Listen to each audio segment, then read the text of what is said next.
part of what moves us away from our multipotentiality is actually like education, right? Like, and I'm talking about formal education, because when you're a kid, like when you're in elementary school, you know, you're doing all these different subjects. So you're going from art class to music class to, you know, dance class, right? To your actual academic subjects. So your math, science, you know, literature and all those things. And then when you go into secondary school, you're usually asked to pick a path. Yeah. You know, you have to be an art student or a science student, especially on the continent, right? So you pick a path and then you have to toe that path, right? So at that point, I feel is where many people decide that, oh yeah, I need to sort of streamline towards this one thing, and they don't believe that they can mix, because we're not allowed to mix subjects in high school. You know, what's funny is when I went to, in my school, what they used to do is SS1, first term, you do all the subjects, as many as 17 subjects. You do science, arts, commercial, all of that stuff. And then based on how you perform, in second term, they would then say, you go to this class, you go to this class.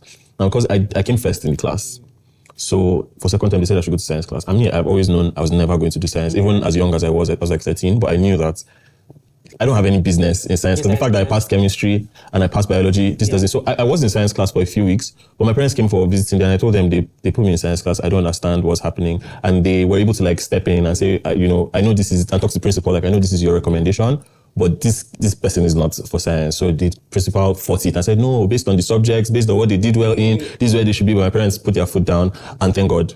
You know, ended up moving. Some people didn't have that, so they had to move in like SS3. Some even had to finish secondary school in science class and then start looking for how they would get into law at university, because that's what they wanted to do.